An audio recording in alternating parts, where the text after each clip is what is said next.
Hello, I'm Tom Hobbs, and this is the third in our series of videos on Bayesian methods and tools for synthesis of ecological data.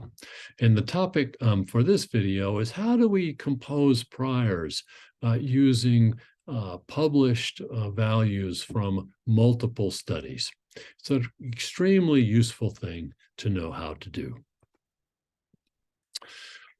The overarching objective is to learn Bayesian methods for synthesizing existing data and published findings to gain new insight that can augment the study, the research that you're currently doing, or can serve as a meta-analysis across studies. In video one, we reviewed the components of Bayes' theorem with an emphasis on understanding the role of informed priors. We then talked about why would we bother using priors that have shape to them, that are not flat? Why use priors that are informed by previous studies? And then we raised a problem that, gosh, most papers publish means and standard deviations. They don't publish parameters of distributions, but it's only the Poisson and the normal that have parameters that are equal to means and variances. So we then learned a trick called moment matching in the second video on how to solve that problem. Basically, moment matching allows us to use published means and variances, standard deviations, or standard errors to find the parameters of distributions other than the Poisson and the normal. So basically, most of the distributions that we use in ecology, the beta, the log normal, the Weibull, the negative binomial, and so on. So today in video three, we're going to talk about developing priors from multiple studies, and we will use moment matching to do that. Let me remind you that slides for this video, what you're seeing on screen right now, can be found at my GitHub site. And I urge you to download these, print them out, and take notes as we move along. So synthesis of findings from published studies is our goal in this video. So those results, published results, might include means of experiments, of experimental treatments. They could include means from samples, regression coefficients, rate constants, probabilities of survival, any number of quantities of interest. And what we want to talk about today is how we use Bayesian methods to form prior distributions for our current study from these multiple past studies. So the first method we call weighted means. We've reviewed J studies with good scholarship, and we seek a prior on the parameter theta all, including all the information across all of the J studies. We can use the distribution of theta all is the sum of the weights times the probability or probability density of theta J in the studies that we reviewed. The weights, the W's, W sub J's have got to sum to 1, and they've all got to be greater than 0. Now, if we think the studies were conducted equally well with similar sample sizes and so on, then we would give them equal weight, where each of the weights is equal to simply 1 over cap J. But it's also common to weight by sample sizes, such that the weight is equal to the sample size of study J divided by the sum of the sample sizes. So this method treats the different studies as if they were fixed effects. And so our inference is strictly limited to the 5 or the cap J studies that we analyzed. Okay, so suppose we had 5 studies reporting results of regression, and we want a prior on the intercepts reflecting all of those studies. We assume that the studies were conducted equally well. So what we would do is we would say beta all is equal to the sum over the weights, 1 over 5, times the probability density of beta 0 J sigma squared J. And I'll give you a worked example of this shortly. The second method that we'll use to combine results across previous studies is the hierarchical method. So in the weighted means approach, we treat each study as if it were fixed. But we might want to assume that each study is a realization that is drawn from a distribution of studies with mean theta all and variance sigma squared all. So in this case, we have Yj as the observed published value of theta from study J, and sigma and theta J is the true unobserved mean from study J. Now let's be sure we understand that. When you see a tabulated mean, that's the mean that was observed, and the standard error is the standard deviation of the distribution of that mean. So theta j is the mean of that distribution. And so by composing our model this way, we incorporate the uncertainty about what that true mean of the distribution of the sample mean is. So the quantity sigma squared j is the variance of the distribution of the observed mean, which most often will be the published standard error squared. So this method, unlike the previous one, it treats studies as random effects. And the published values are simply draws from that distribution of all potential studies. And this allows us to make inference to all possible realizations of studies from which the published studies that we have in hand were drawn. Okay, so here's an example, again, using the regression case. So let's say we had 5 studies reporting results of regression, and we want a prior on the intercepts, reflecting all of the studies using this hierarchical approach.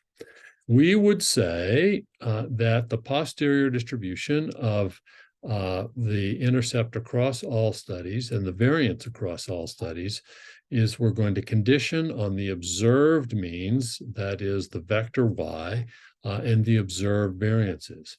And that's going to be proportionate to the product across the normal densities of the yj, the observed means, conditional on the true mean for study J and its variance.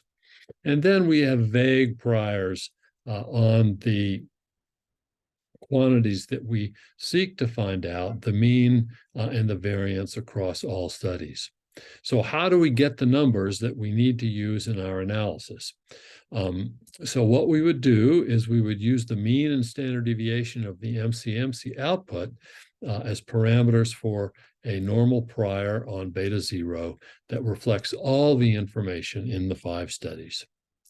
Let's get a little bit more specific now with an example for a prior on food intake rate by large herbivores. And so I got data from the literature on mule deer, elk, moose, domestic sheep, and black-tailed deer, and their mean daily intake in grams per kilogram body weight per day, and its standard error, and the sample size. And the sources are given in the right-hand column. So take a look at these, because it's going to be important for you to be able to go back and forth between this table and the computations that I illustrate in the next few slides.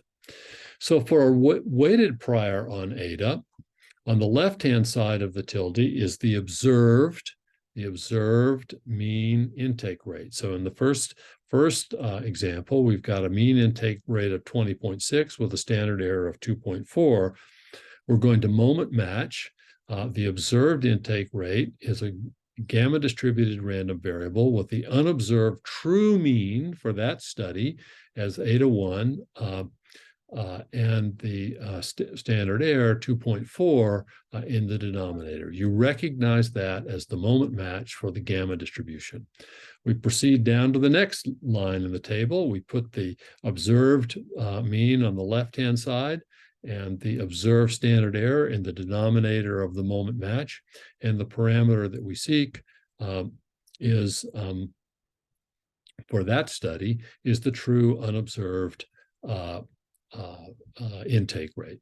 We do that across all the studies, and then we simply sum over the 5 studies where each of the eta j's, the true unobserved mean intake rate in study J, times a weight.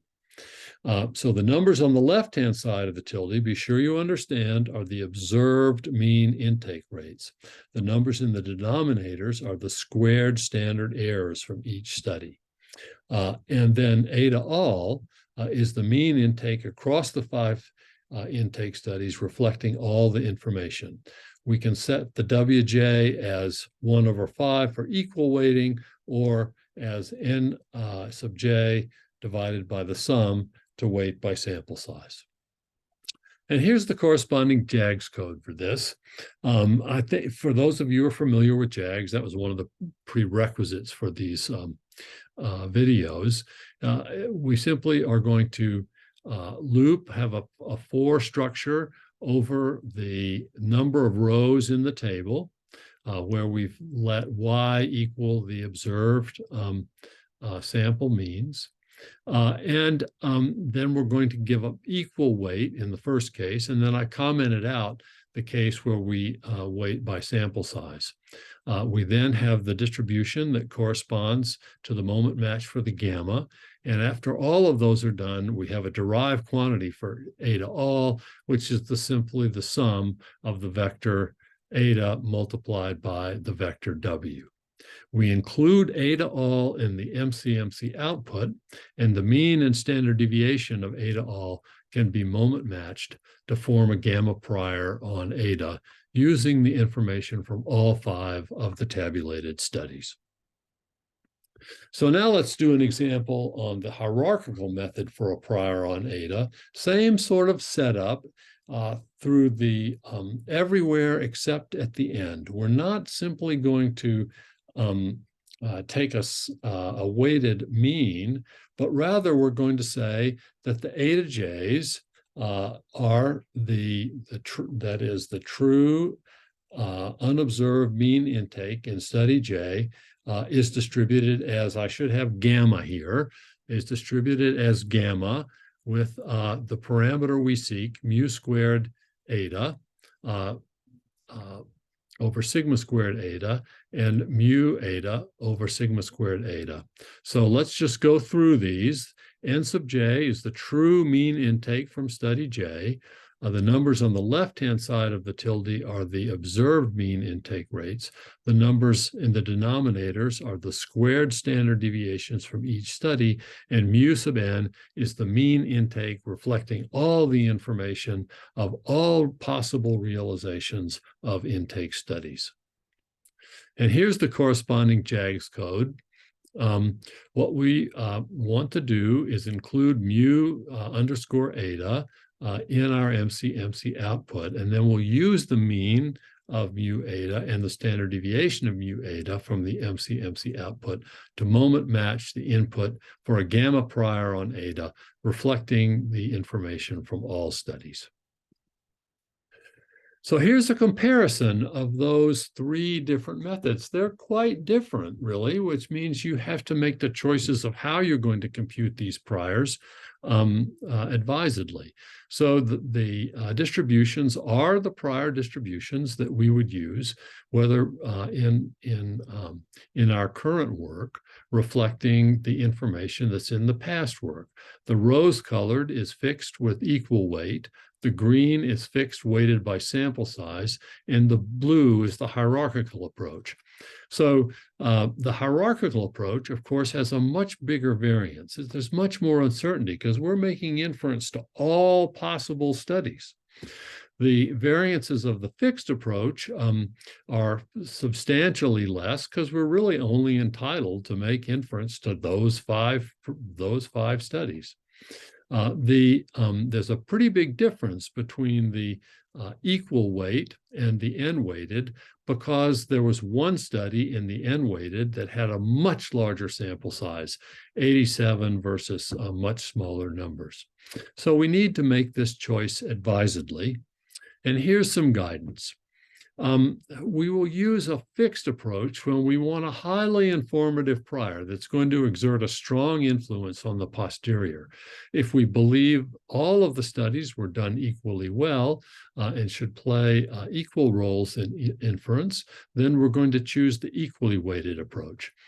However, if some of the studies have very small sample sizes and we seek to give greater influences to studies that included large samples, we're going to use the approach that weights by sample size. We want a hierarchical approach when we want a prior that's more diffuse than would be obtained with the fixed method. And what that does is allow the current data to speak more strongly, to have greater influence on the posterior. Okay, here's the take-home message. Prior distributions, as we have reiterated every time in these videos, are powerful tools for synthesizing results from multiple ecological studies. 3 different methods that we learned today can be used to find parameters of priors using results from published studies. Thanks very much.